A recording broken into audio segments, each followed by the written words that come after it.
This boy was seen as a loser by everyone at school, but one day, everything changed. He couldn't believe all the power he had now. His body was so strong that he was afraid he might go bald. He broke the record in the running test and did the same in the push-up exam. For the weightlifting test, there simply wasn't enough weight for him to use. All the students were watching, completely terrified. This was the boy they used to bully. He hadn't always been this strong. If only they had known, they would never have messed with him. But the truth is, things used to be very different.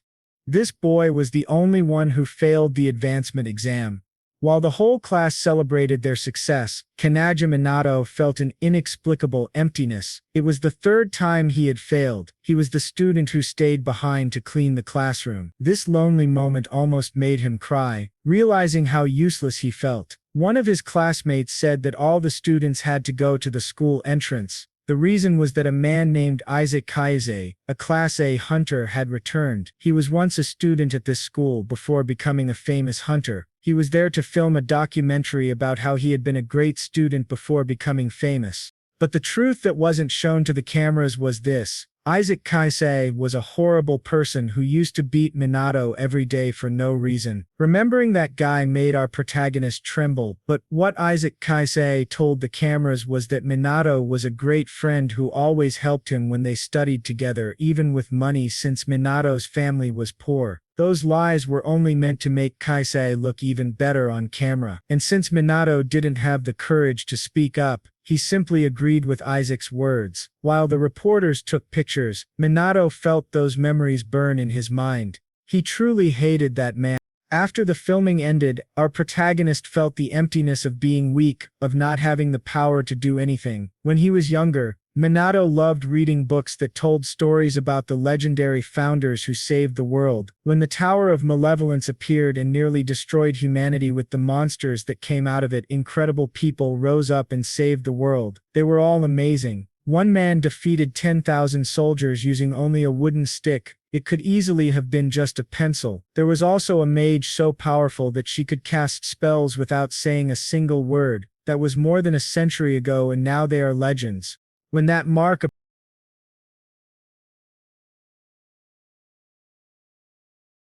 unfortunately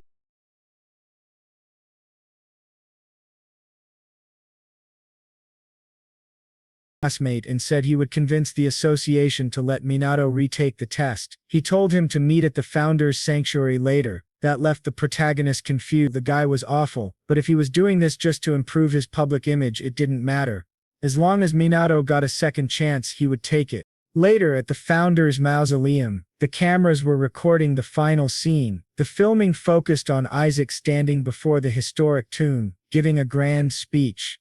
After the interview ended, the reporters thanked him, satisfied with the footage they had captured. Isaac acted like a polite celebrity, saying he couldn't wait to see the article, but as soon as they left, he went deeper inside the mausoleum, where his men were busy digging. "Did you find the entrance?" he asked. They eagerly pointed to a hidden passage, asking if that was what he was looking for. Suddenly, a voice called from behind. When Minato arrived, expecting to retake the exam, he saw what they were doing to him. This was a sacred place, the resting place of the people he admired most. When he tried to stop the damned looters, Isaac Kaise struck him with all the power of an A-class awakened being. The punch was brutal. Minato felt many things inside him break. The men shouted that they had taken everything valuable, everything that was inside. Minato felt like he was about to die, and yet all he could think about was how wrong it all was. They couldn't steal that. Isaac Kaise then grabbed Minato and said he knew everything about him, the weakest student obsessed with the ancestors who spent all his time in the library reading books. His perfect plan was to throw Minato into the river behind the sanctuary and make it look like he was the one who had desecrated the founder's tomb. The blow Minato received earlier was meant to kill him. When he was thrown into the water, he had no strength left. As he sank, he remembered how he used to train every day and study hard to achieve his dream, all in vain. Then at the bottom of the lake, lights began to glow around him. Despite the cold water, a comforting warmth emanated from them. Minato heard voices speaking about him being the vessel for this generation.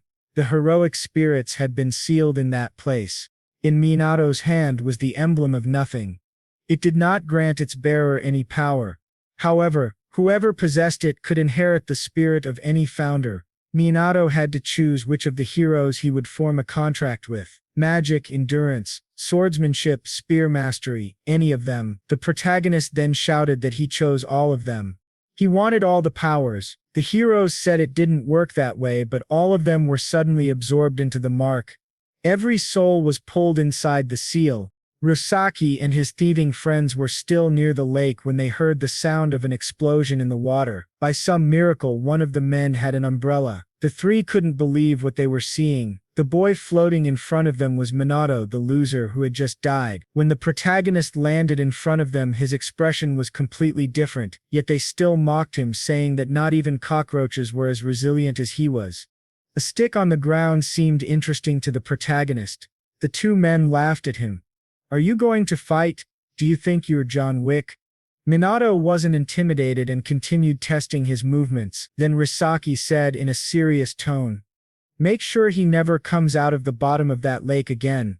One of the men drew his sword, promising to throw Minato back into the water. When the man attacked for real, he swung several times per second. Minato couldn't even see the strikes. He only felt the moment his opponent's body began to fall apart. Risaki and the fat man stood in disbelief at the scene before them. This couldn't be the same loser as before.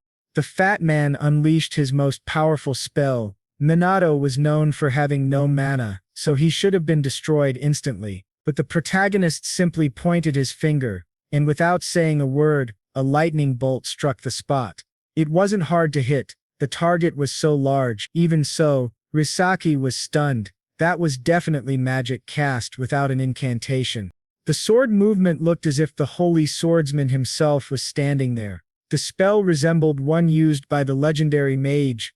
What Risaki couldn't understand was that all Thunder's 6 founders were now inside Minato. The protagonist declared that a new name would be written in history, and that Risaki would also be remembered, but as the first 1% of evil to be eliminated by the great Kannagi. As he approached, Risaki could only stare in horror, finally accepting the impossible truth. The boy he had discarded had just absorbed the souls of the founders through the emblem of the void. Inside Kannagi's mind, the founders were going wild. After centuries of being sealed, they were enjoying their newfound freedom, already arguing over who would take control of the new body first. Amid the chaos, the legendary swordsman Hanuki Heitiru spoke to Kannagi, casually remarking that he wasn't surprised the boy remembered his name. He asked Kannagi what his plan was, ignoring Risaki completely and pointing his attention toward a far greater threat right behind him. Focused, Kannagi turned to face Risaki, who was trembling with fear, trying to brag about being an A-rank hunter.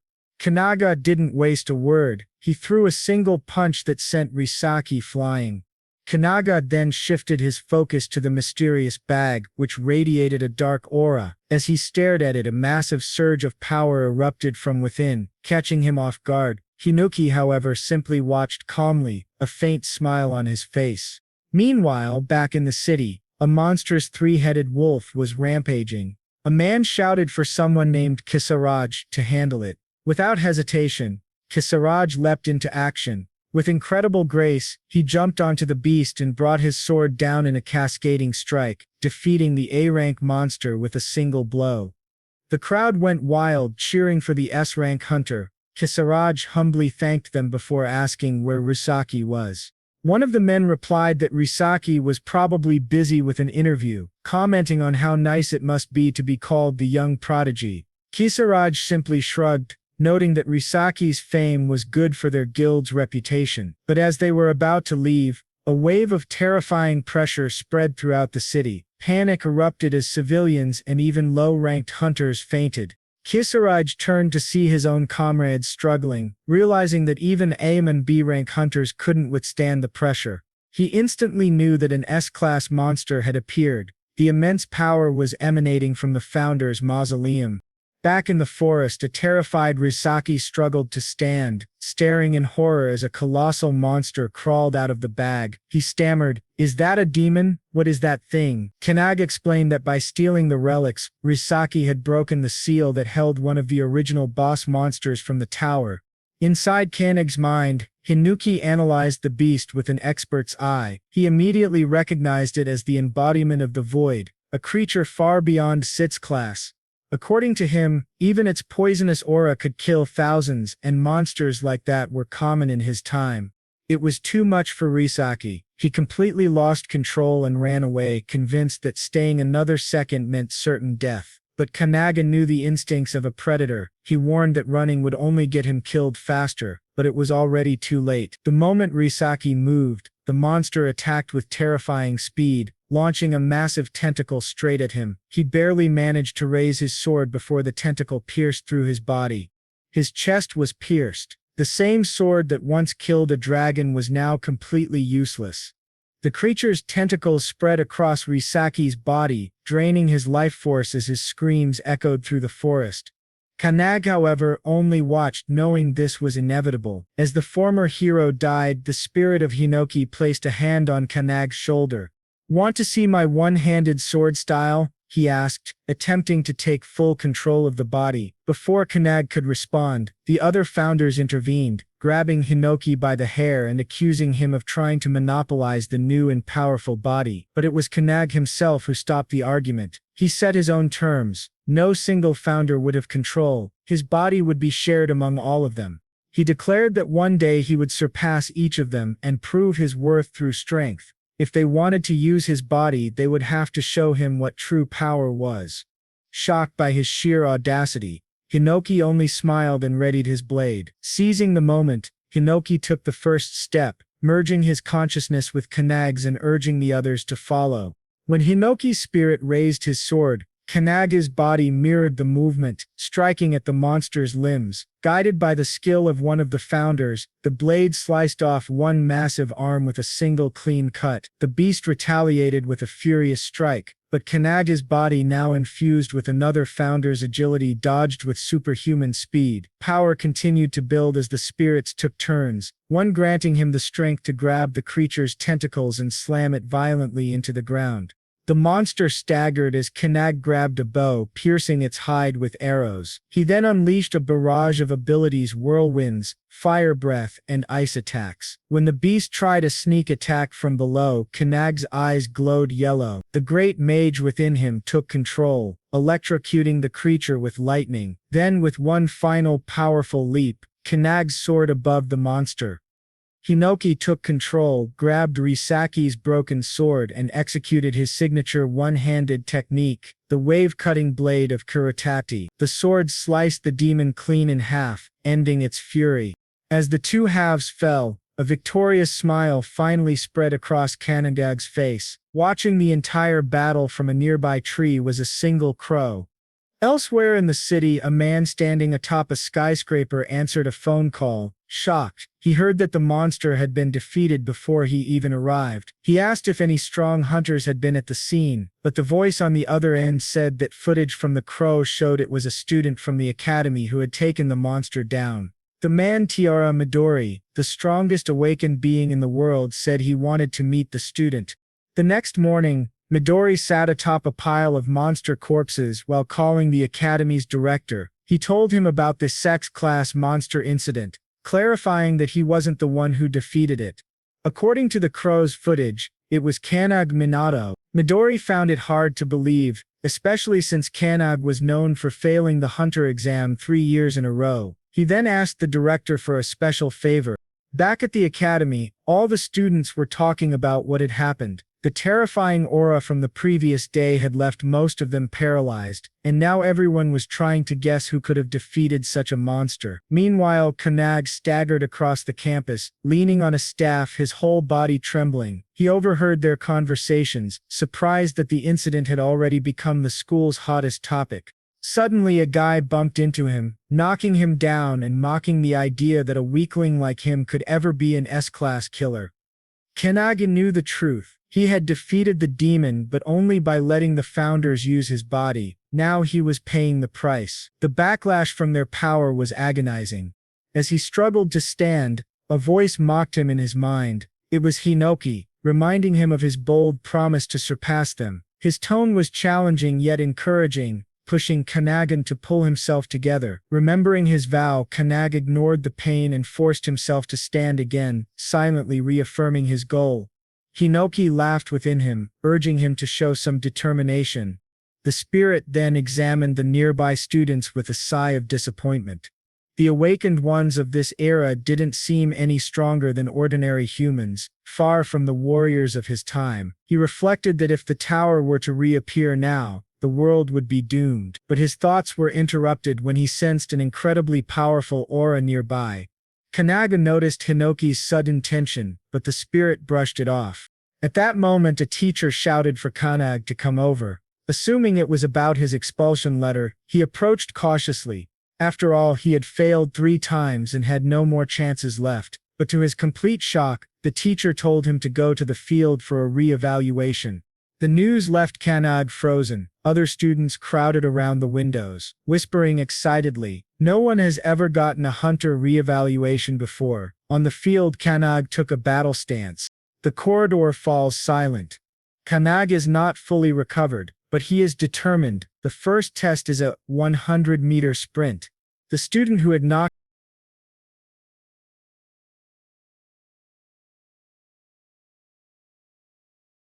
as Kannagi crosses the finish line in just 1.2 seconds, breaking the previous record of 2.7 seconds. Next is the 3,000-meter run, which he completes in 1 minute and 17 seconds, shattering the old record.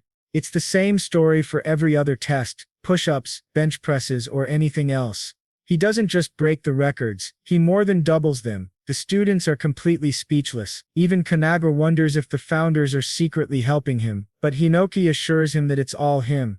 Meanwhile, in the director's office, Midori is reviewing Kannagi's file. The director admits that although Kannagi's new physical scores are unbelievable, his real problem has always been his magic. For 3 years, every evaluation indicated his mana levels were 0, completely undetectable. That's why he was always considered a lost cause. Midori's secretary just smiles faintly, hinting that things are about to get interesting. Back on the field, Kannagi faces the final test, the magic measurement. The instructor explains that he needs to channel his mana into a large fan and make it spin for 30 seconds. The current record is 402 rotations. As Kannagi prepares, memories of failing this exact test year after year flood back. No matter how much effort he put in before, the fan had never even trembled under his attempts. His inability to feel mana had always held him back, but this time, it's different. For the first time, he can sense it flowing through him, originating from his right foot, spiraling through his body and returning once more. He realizes that his breathing can regulate and accelerate the flow, allowing him to release the energy through his right palm. When the teacher signals the start of the test, Kannagi releases his mana. Instantly, the fan begins to spin at a breathtaking speed. The counter struggles to record the rapid acceleration as the force of the wind makes it difficult for the observers to even see the numbers. The speed continues to rise far beyond expectations, and before anyone can react, the machine explodes. The fan, now completely detached, shoots across the field like a blade. Students scream in panic as the object hurtles toward the main building, crashing directly into the director's office with a deafening impact. Inside, the director barely escapes the incoming debris, collapsing in shock at what just happened. Midori's secretary, stunned by the spectacle, can hardly process what she's seen. Midori, however, remains calm and simply laughs. To him, the resemblance between Kannagi's abilities and his own is undeniable. According to Midori, there has only ever been one person before Kannagi to produce an immeasurable score himself. The professor, still trying to make sense of what he has just witnessed, finally declares that Kannagi has passed the hunter exam. A wave of excitement rushes through the students as they erupt in applause. Kannagi hasn't just broken every record, he has surpassed every expectation.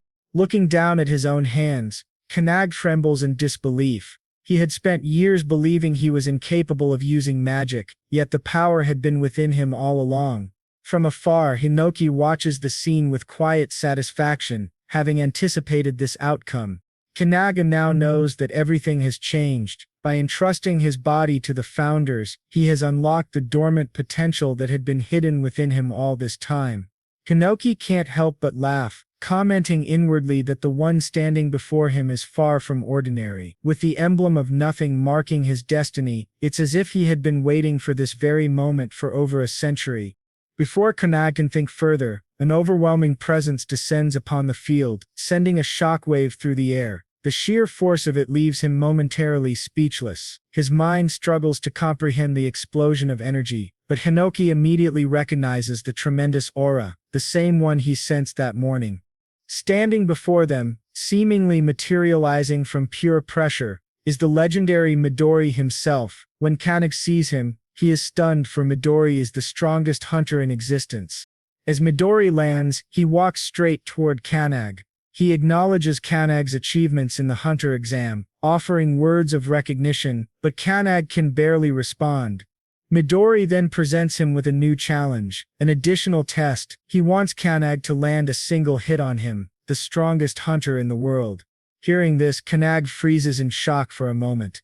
Midori, only 23 years old, had earned the title of full-fledged hunter at the age of 9. His feats are legendary and unmatched throughout history. He has turned thousands of demons to ash, and his power is so overwhelming that even other hunters dare not face him.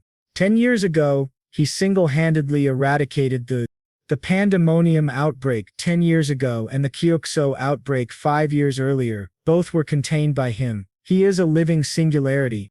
As Midori explains his challenge, Kannagi stands in disbelief. However, Kannagi is thrilled, urging Kannagi to hand over his body immediately. Still, Midori explains the conditions in the simplest possible terms. Kannagi has 1 minute to attack him. Whether he succeeds or fails, there will be no consequences. Midori will only counterattack once every 10 seconds, ensuring the challenge remains fair. There is no need for hesitation or doubt. Any ability, any weapon is allowed for Kannagi, while Midori will refrain from using his own powers. To prove his sincerity, Midori summons a vast arsenal of weapons, offering them to Kannagi. The sight of so many legendary weapons appearing in an instant only adds to the surreal nature of the challenge. Confusion clouds Kannagi's thoughts. Realizing he is about to fight the famous Midori in a one-on-one battle, still uncertain, he hesitates before finally asking if he is truly free to use any weapon.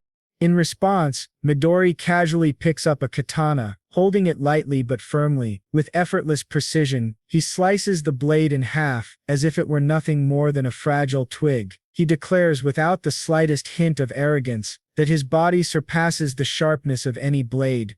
Kannagi barely has time to process this demonstration before Hinoki's impatience flares up. Frustration boils in his voice as he demands control. Unable to tolerate Midori's overwhelming confidence, his anger surges as he declares that Midori's words are unforgivable. Kannagi can feel Hinoki's energy swelling, his presence amplifying as if ready to unleash his full strength.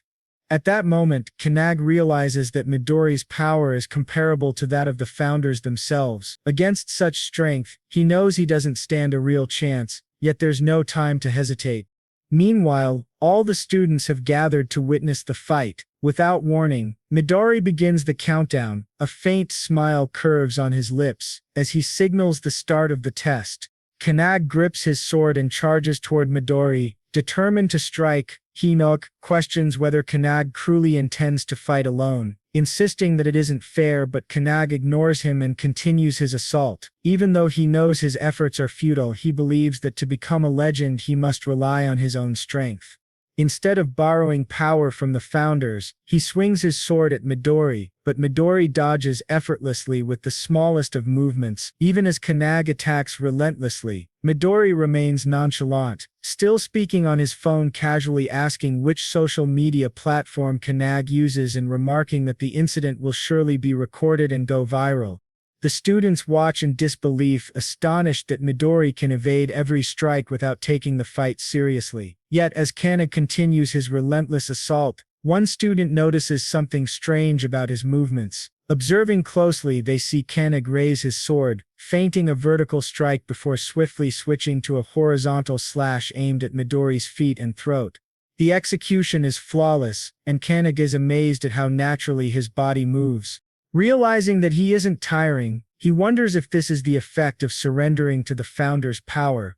His thoughts are abruptly interrupted when Midori places a single finger on his forehead, preparing to flick him, and casually mentions that 10 seconds have already passed. Kannagi barely dodges, but the released force obliterates the entire field. Seeing the destruction, Kannagi realizes that if that flick had connected, his head would have been gone. Midori looks at his own hand in mild confusion, sensing no malice from Kannagi, and wonders if he miscalculated his strength. Panic sets in for Kannagi as he realizes he'll die at this rate. Desperately, he tries to recall the sensation of his strongest self. As he concentrates, a powerful aura erupts from him, catching Midori off guard. Kannagi launches another attack, his speed rising rapidly. The students are awestruck, shouting that the cameras can't even keep up with his movements. Midori senses the shift in Kannagi's presence and wonders whether there's a specific condition for activating this power, or if Kannagi's deliberately hiding it. Realizing that another 10 seconds have passed, Midori decides to attack lightly this time. He crouches, positioning his finger for another flick, but instead he taps Kannagi's chest, sending him flying backward and crashing into the wall with immense force. Kannagi coughs up blood, yet he finds the experience exhilarating, amazed that he's fighting the strongest awakened being in the world. He understands that if his body were the same as it was yesterday, he would already be dead from that blow. The realization makes him smile, knowing it means he's getting stronger. However, he also recognizes that his current ability is still not enough to pass Midori's test. Determined, he chooses to push forward with brute strength and charges at Midori once more. Suddenly, Midori appears right beside him, moving with unimaginable speed. The speed is unbelievable, making Kannagi stop in his tracks. Apologizing, Midori says he has seen enough. He then states that the 30 seconds are over before striking Kannagi on the back of the neck, causing him to slowly lose consciousness. As Kannagi collapses, Midori remarks that he truly is a genius, though not yet on the same level as his peers. In the end, Kannagi fails to fully release the power that Midori had sensed within him. Calling his secretary, Midori tells her they should head back, expressing mild disappointment with the outcome. At that moment, however, Kannagi grabs his sword and Midori instantly feels a surge of intense energy behind him. Midori turns to see Kannagi's body radiating power. Hinoki, now speaking through Kannagi, comments that the stubborn boy has finally fallen asleep, allowing him to take control. Stepping forward, Hinoki suggests they extend the fight a little longer.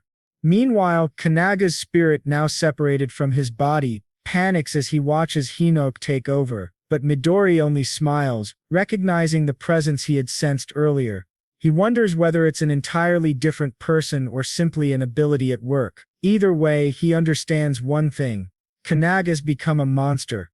Under Hinoki's control, Kannagi suddenly launches an attack, shouting at Midori not to get distracted. Midori immediately notices that his movements have changed. His speed and strength have reached an entirely new level. Suddenly, a sword slashes toward Midori's face and he ducks just in time to avoid it. Kannagi swings again, forcing Midori to leap backward and create distance.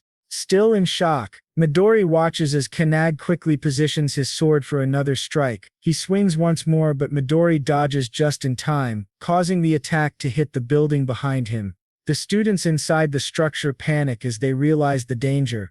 Midori observes that Kannagi's attacks have become unpredictable, though he can still anticipate the rhythm of his movements. It reminds him of ancient swordsmanship, a relentless torrent of flowing strikes. Raising his palm, Midori laughs and comments that such skill is indeed necessary to defeat someone of Senshi rank like himself. He then lifts his hand again, intending to put Kannagi to sleep once more, noting that only 40 seconds have passed. However, Kannagi suddenly charges forward at incredible speed, swinging his sword and shouting that Midori won't be able to hit him. Midori quickly jumps back to evade the strike, laughing as he acknowledges Kannagi's impressive skill. The students can hardly believe what they are witnessing. Midori is on the defensive. Kannagi yells that Midori is boring and insists that he shouldn't hold back. He warns Midori that if he underestimates him, he'll regret it. Without hesitation, Kannagi lunges again, but Midori just laughs and accepts the challenge. With a quick kick, Midori sends a small stone flying toward the pile of weapons behind him. Instantly, the weapons rise into the air. He leaps upward, catching Kannagi off guard and grabs one of the hovering weapons. Excited, Kannagi exclaims that Midori is finally going all out. They then engage in an intense aerial battle, clashing foot against foot and astonishing the students watching below. They grab every weapon within reach, shattering them into pieces with sheer force.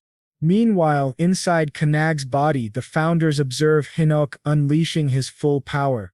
They're impressed that Midori can keep up. The spirit of the old warrior suggests joining the fight, but another founder scolds him for being disrespectful. The great mage, silently observing, suddenly notices that Kannagi is studying Hinoki's movements, trying to learn from them. He sees Hinoki shifting his center of gravity when leaping from below, but the sword in his hands breaks again. Frustrated by the weapon's poor quality, Hinoki feels a surge of anger. Midori, on the other hand, finds the fight exhilarating and fun. However, he soon realizes that there are no swords left and wonders if Kannagi will resort to firearms. With a teasing grin, Midori shouts that only 10 seconds remain and mockingly asks what Hinoki plans to do now. Straight for the student who had pushed Kannagi earlier and seizes his sword. At that moment, Midori swiftly approaches, launching his fist toward Hinoki. The impact causes a loud explosion against the building. Fortunately, Hinoki dodges just in time and reappears in front of Midori. They resume their aerial duel, exchanging blows mid-air. Midori laughs, saying the fight is fun and suggesting they continue a little longer. Meanwhile, the students realize that the building is about to collapse. As the battle reaches the rooftop, Midori's secretary watches indifferently. Midori then places his hand on a massive fan and grips it tightly, causing cracks to form along its surface. He rips the fan from the building and aims it at Hinoki. With a powerful throw, he hurls it toward him. However, Midori is caught off guard when Hinoki, wielding his sword in one hand, slices the fan apart effortlessly. Using his one-handed sword style, the fan shatters into countless fragments, scattering through the air like glittering dust. Midori reacts with excitement, praising Hinoki's skill. However, Hinoki wastes no time and throws his sword at Midori. To his shock, the sword shatters upon impact. Midori raises his hand, aims at him, and calmly acknowledges that 60 seconds have passed before striking Hinoki and sending him crashing down. Hinoki curses under his breath, but before he can react, Kannagi appears behind him and pushes him back toward the other founders. As Midori's attack approaches, Kannagi manages to deflect it with a smooth motion, successfully dodging the blow. The unexpected maneuver leaves both Hinoki and Midori stunned. However, the impact breaks one of Kannagi's hands. Despite the pain,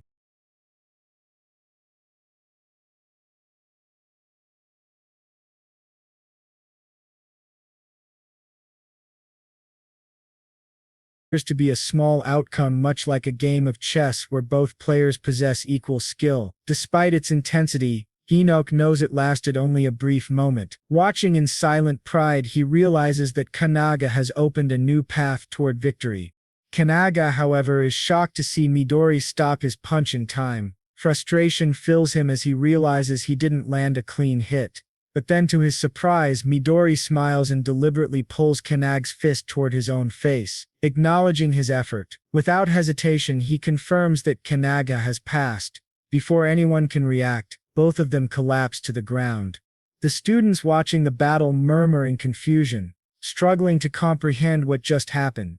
Midori, still holding Kannagi's unconscious body, calls his secretary Rin and informs her that it's time to leave. Rin arrives beside him and asks about the result. Midori confirms that Kannagi passed and admits that he finds him interesting.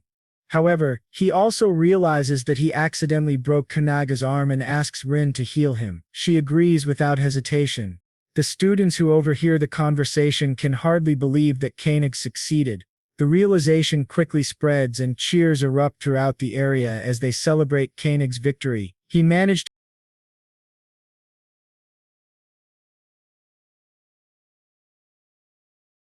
obeys, thanking her, and she congratulates him for passing the test.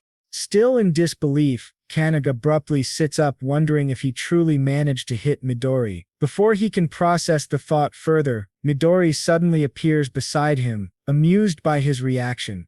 Without lingering on the moment, Midori states that a pass is a pass. He admits that he took the battle seriously, especially during his consecutive attacks. Midori continues to praise Kannag's skill, his ability to dodge Midori's strongest strike and his impressive movements. He encourages Kannag to take pride in his accomplishment. Regaining his composure, Kannag accepts the compliment. Without hesitation, he focuses on the next step, eager to know what comes after passing. His question momentarily confuses Rin, who turns to Midori for an answer, equally unsure. Later that night, Kannag was at home helping his mother clean while she cooked in the kitchen. She casually asked how many guests would be coming. Kannag wasn't sure, so he just guessed one. His mother then reflected on the day, saying it had been a great event. Not only had Kannag passed the hunter exam, but he had also caught Midori's attention. She told him she was confident in his abilities, believing he could achieve anything as long as he worked hard enough. Kannag listened quietly, appreciating her words, but then his mother's expression changed. She looked worried about someone so famous visiting their home, joking that people might mistake their house for a dog kennel. Exasperated, Kannag quickly dismissed the idea, insisting that Midori wasn't the type to judge such things. After finishing his chores and helping his mother, Kannag finally collapsed onto his bed, but his mind was still stuck on the day's events. His eyes drifted to the card Midori had given him, and he felt a wave of uncertainty. He wondered why Midori hadn't thought more carefully about the situation. His mind went back to the battlefield that morning, remembering when Rin had knocked Midori down and twisted his leg. He could still recall Midori's cry of pain as Rin confronted him. At that moment, Midori reminded Kannag of something he had said earlier, that Kannag had agreed to become one of his companions if they won. Confused, Kannag denied ever saying such a thing. Rin, growing irritated, twisted Midori's leg even harder. Midori told Kannag that too many people were watching and suggested that he come to his house that night to discuss everything calmly. He promised to explain their choices and reveal their true enemies. Kannag wondered who those enemies could be. He knew the founders had already destroyed the tower, and that current hunters were tasked with eliminating monsters that escaped from the dimensional rift. He questioned whether there might be another reason, but before he could think any further, he drifted off to sleep. Suddenly, Hinox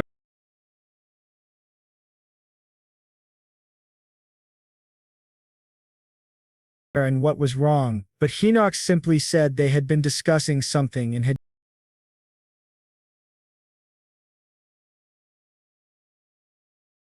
decided who would take over his body. Before Hinox could answer, the doorbell rang.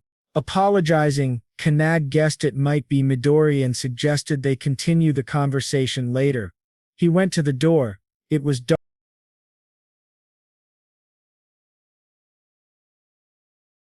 Panic flooded him. He called out to her and ran forward, but stopped abruptly when he noticed someone sitting in the kitchen. The stranger was calmly eating the food his mother had prepared, even complimenting the taste, all while ignoring the huge mess around him.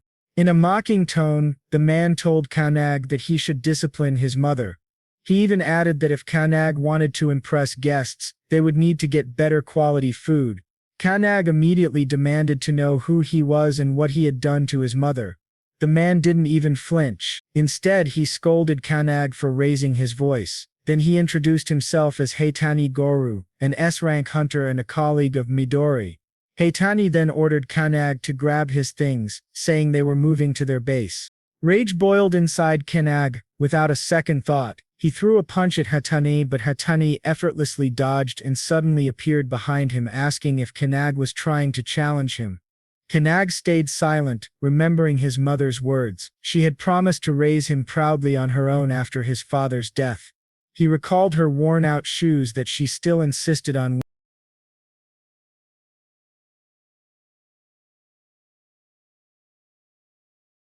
favorite tonkatsu for dinner. With renewed determination, Kannag glared at Heitani and demanded to know what he had done to his mother. Watching everything unfold, Hinox realized that Heitani was an S-rank hunter from a previous era. Hinox was furious at this man, thinking he was just another imitation of Midori, and decided it was time to step in. The founders who had seen Kannag fight Midori now understood how they should treat him from now on. Heitani, amused, only mocked Kannagi, saying his angry expression was actually quite cute. He raised his hand to slap Kannagi, but Kannagi remained perfectly still, completely unfazed. Just as the strike was about to land, Kannagi caught Heitani's hand effortlessly, and with surprising ease twisted it. The eldest founder was stunned. He recognized that technique from ancient battles against monsters.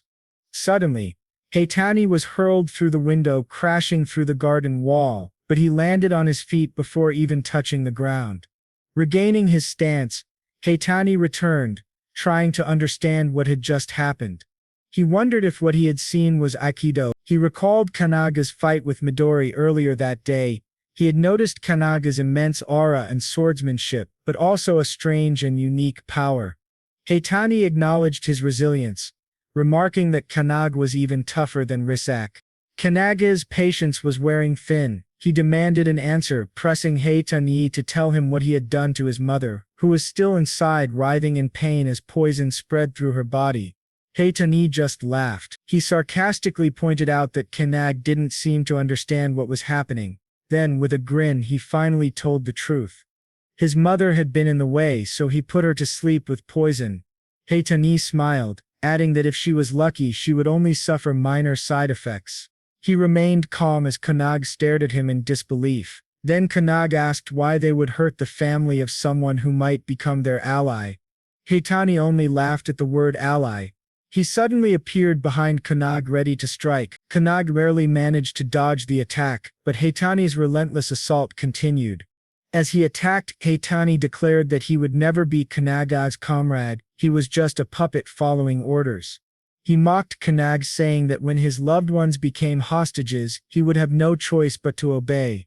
He called him naive. Before Kannagi could react, Heitani stomped on his foot and slashed him, asking sarcastically if he had been right. Kannagi quickly pulled back, feeling a burning pain on his cheek. When he touched his face, he realized the poison was already spreading.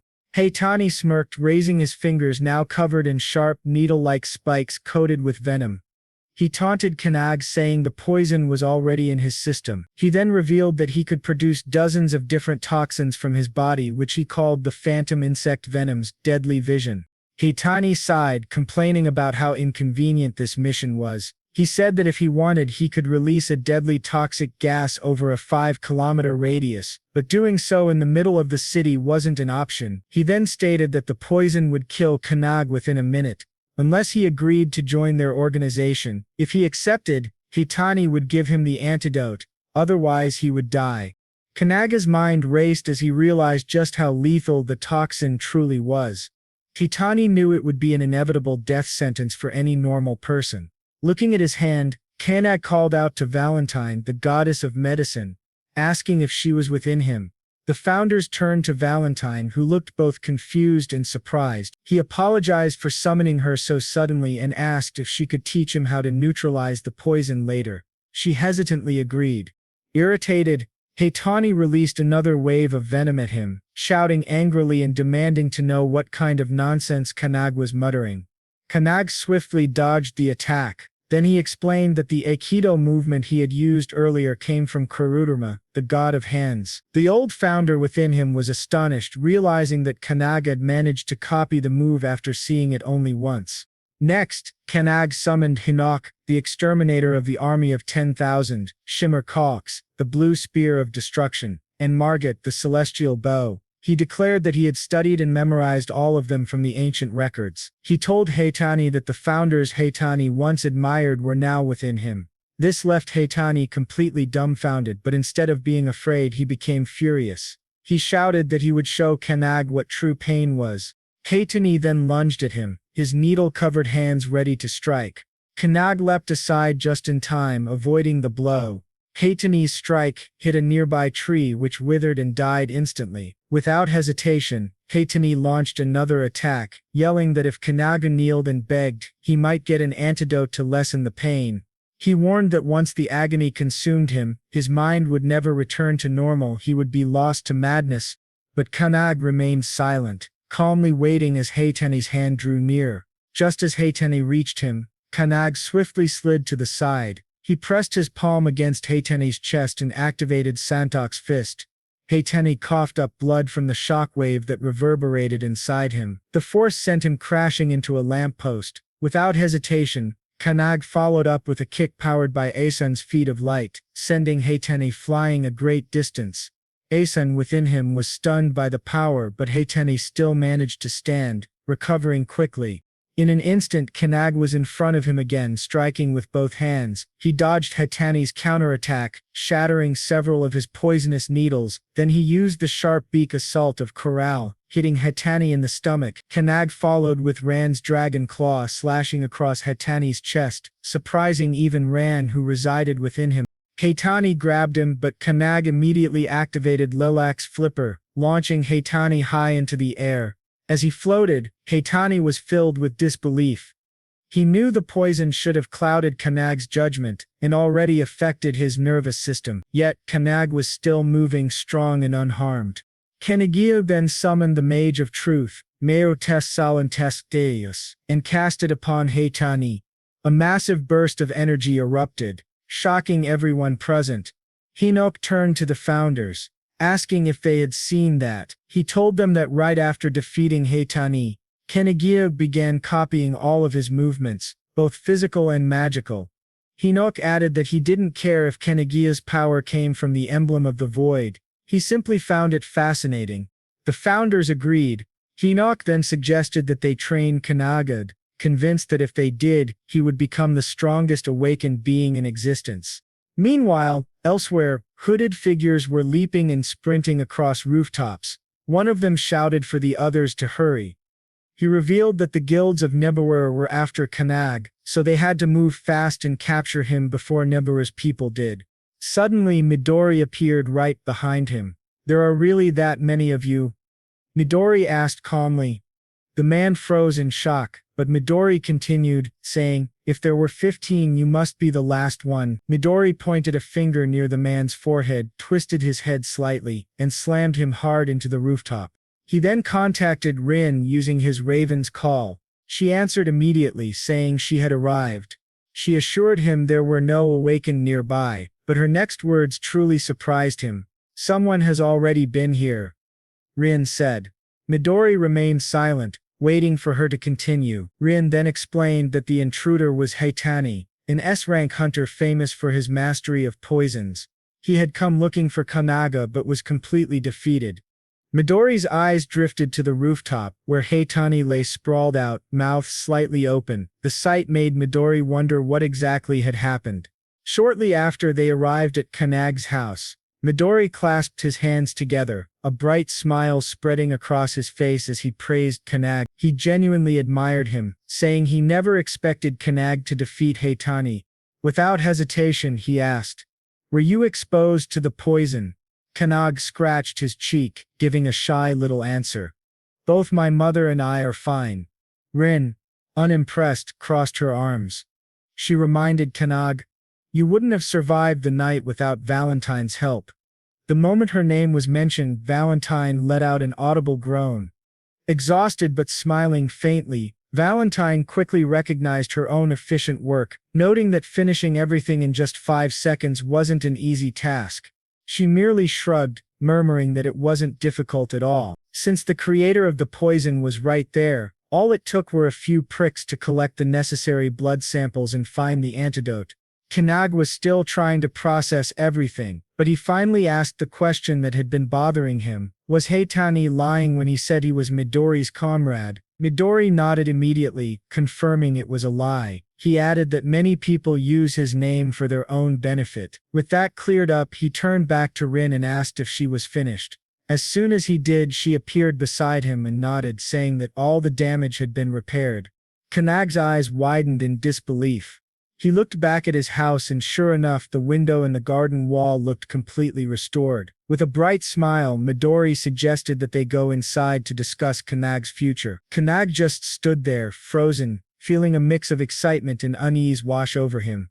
The next day, a car was waiting for Kannagi and his mother saw him off at the gate. She reminded him to check if he had forgotten anything, but Kannagi assured her everything was fine and that she worried too much.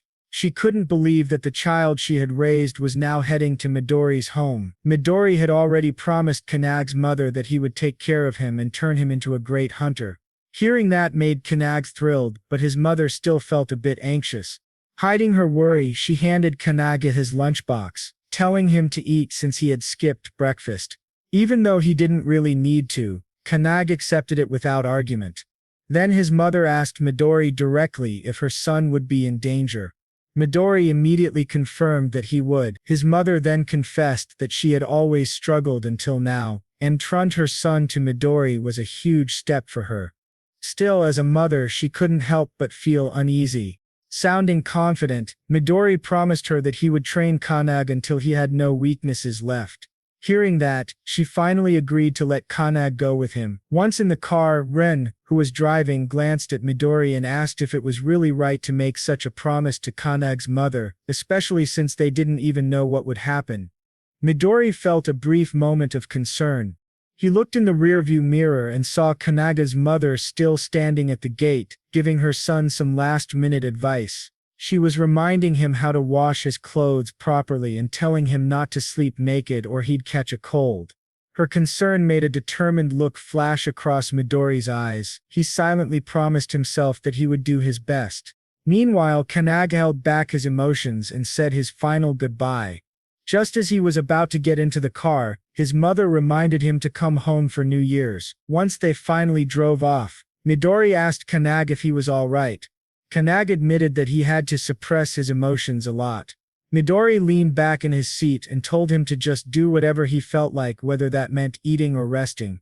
Looking around, Kannag noticed the lunchbox his mother had packed, neatly placed beside him. He opened it, his mother's words still fresh in his mind. When he lifted the lid, his eyes fell upon a small message of good luck, carefully placed on top of the pork cutlet. That simple gesture hit him deeply, stirring emotions he hadn't expected. He paused for a moment, thinking about all the care and sacrifices she had made for him. A quiet sense of gratitude filled his chest as he began to eat, though the meal came with the sting of unshed tears. Rin and Midori, sitting nearby, exchanged glances but remained silent, letting him process the moment in his own way as they continued their journey. When they finally arrived at their destination, Kannag was stunned. He gazed at the impressive building, the headquarters of Anti-Prophecy. Midori welcomed him, explaining that only a select few awakened were allowed to enter. The weight of that knowledge sank in. For a brief moment, Kannag felt overwhelmed, realizing what he was about to become part of. Inside one of the rooms, a man stood by the window, quietly observing their arrival. Without turning around, he spoke to someone else in the room, confirming that the new recruits had arrived. A girl with an unreadable expression asked if this was really about the newcomer. A young man replied that it was quite rare for them to gain a new comrade, but another man standing to the side with his arms crossed remained skeptical. He insisted that they should first find out if the newcomer was truly worthy of joining Anti-Prophecy. Meanwhile, outside the headquarters, Kannag stood frozen for a moment, struggling to fully grasp his surroundings. Questions swirled in his mind. What exactly is the Anti-Prophecy unit, and could it have any connection to the Atabra Guild? Sensing his unease, Rin acknowledged that things weren't clear and apologized for not explaining earlier. She told him that she couldn't reveal everything to his mother because it was confidential, a matter of national secrecy. Those words struck Kannag more deeply than he expected. As they headed toward the building, Midori suggested they take his luggage to the quarters. They headed to the dormitory first. Rin offered to help, but Kannag refused, saying he could handle it on his own. Just as he was about to move, a sudden voice cut through the air, telling them to wait. The unexpected interruption startled him. He looked up and saw the young man from earlier standing above them. Without hesitation, the man declared that he would be the one to explain everything. Then in the same instant, he lunged forward with a powerful kick aimed directly at Kannag. Instinctively, Kannag raised his arms to block, but the sheer force shattered the ground beneath him. The impact sent a tremor through his body, yet he remained standing, bracing himself against the shock. The man seemed impressed. He acknowledged Kannag's resilience and even offered a rare word of praise.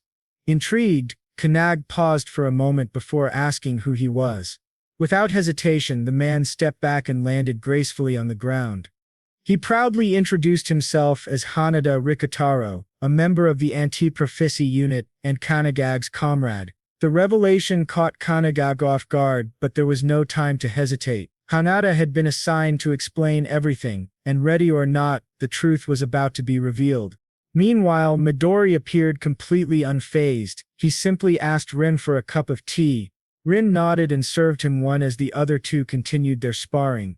Midori watched them calmly with a steady gaze. He asked Hanada why they were fighting if they were comrades. Hanada, still composed, explained that this served two purposes: to introduce Kannagi to the anti-prophecy unit and to test his abilities.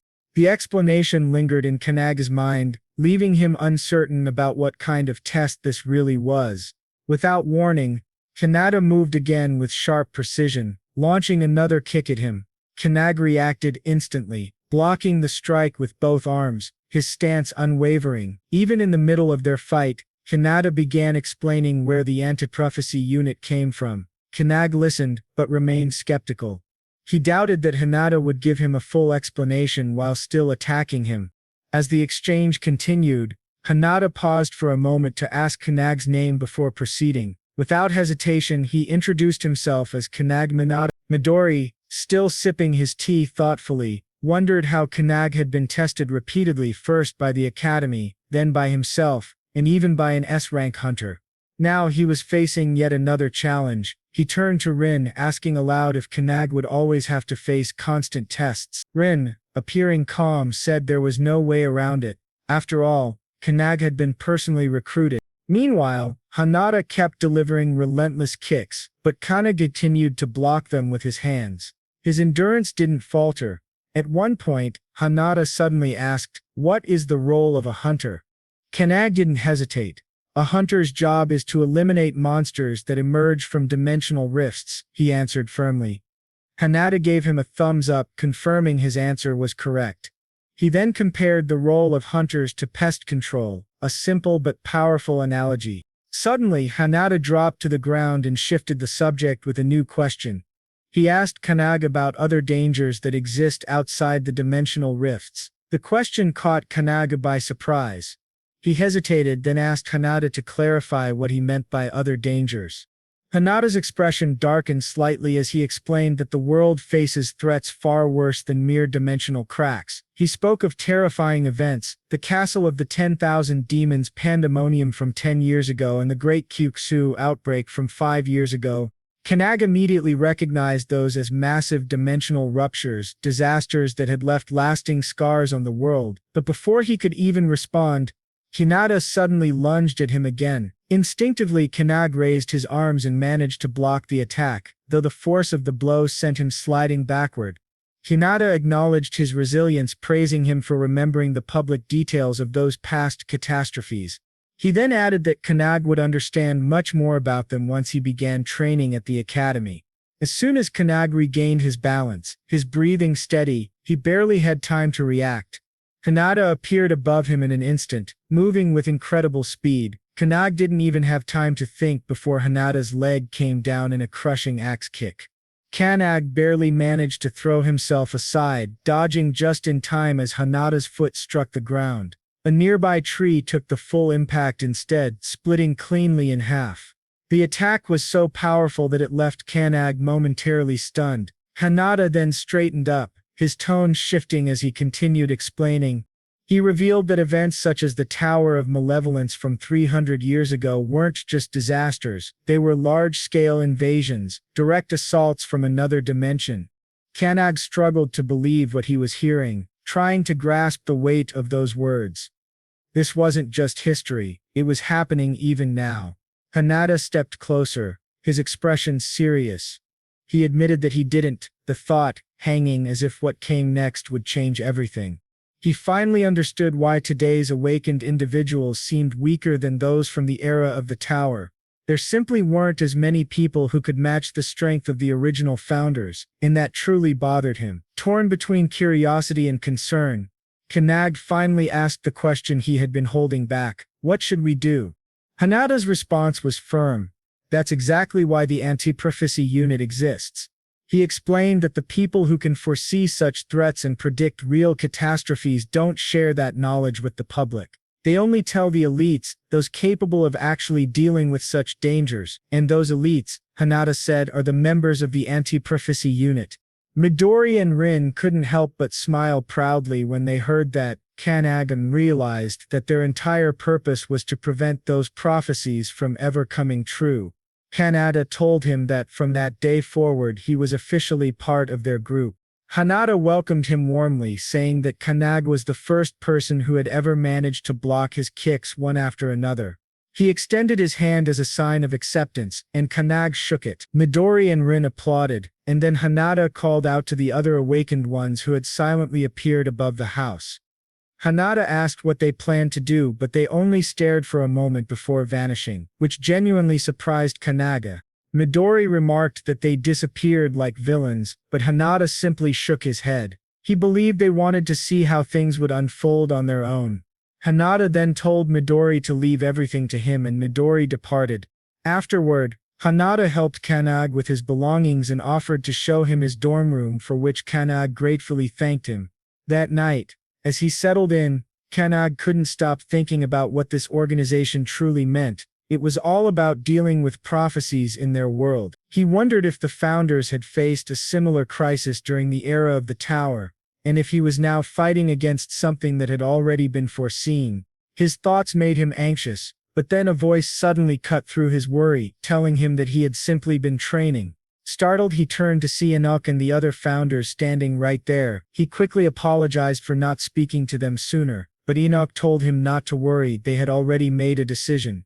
As the founders, they had decided to train him to become the strongest awakened one, just like Midori. With their help, he could become the most powerful awakened of all, one of their very own disciples. Kannagi was truly shocked, asking if they really wanted him as a disciple. Kannagi nodded and said yes, though he jokingly added that it might lead to a sort of battle royale among them. Concerned, Kannagi begged them not to fight over him. Kannagi explained that's how things had started, but after observing him more closely, the founders changed their minds. Instead of using his body for their own gain, they found it far more interesting to train him. Enoch then told him that when Kannagi defeated the poison user, he had actually copied all of the opponent's movements. He couldn't execute them perfectly, of course, but he learned the basics very quickly. Enoch asked if Kannagi understood the importance of that, pointing out that it was likely due to his symbol of nothingness. However, what truly made him special was the speed at which he learned. Enoch explained that this ability was actually stronger than any of the founders' own talents. As Enoch spoke, Kannagi felt tears well up in his eyes. He remembered the disappointed faces of his old instructors, those who told him he had no talent. Until now, no one had ever expected anything from him. Everything felt like a dream, especially since he had once been treated like garbage, constantly bullied for failing the hunter qualification test 3 times. He remembered the laughter of his classmates, their mocking voices telling him to just give up. His name had often been forgotten, lost in the crowd because no one cared enough to remember. No one had faith in his future, and he had grown used to being ignored. But now, 2 of the most renowned figures, Midori and Enoch, were truly acknowledging him. He couldn't believe it. It made him question whether he even deserved this sudden happiness. He had admired them from afar for years, never imagining that they would actually trust him. Enoch noticed his reaction, approached him with a comforting smile and placed a hand on his shoulder. He told Kannagi not to let his emotions take over. Then the truth was revealed. Their true souls resided within him, especially when he slept. This presence meant that he could access a space not bound by time or dimension. Knowing this, they created a rigorous training schedule for him. Every afternoon, he trained with the anti-prophecy unit, and at night in his dreams he continued his lessons. Peaceful sleep became a thing of the past, but he was already prepared for the challenge. He accepted their guidance immediately, determined to follow everything they said. The night passed and morning arrived. In the bathroom, Hanada was washing his face when he saw Kannagi walk in. They exchanged greetings, but Kannagi still looked extremely tired. He was clearly exhausted, and admitted that he hadn't yet adjusted to the demanding schedule. Hanada understood completely, remembering how he himself had struggled when he first started at the dormitory. But then something unexpected caught Hanada's attention, a powerful aura emanating from Kannagi. His curiosity was instantly piqued.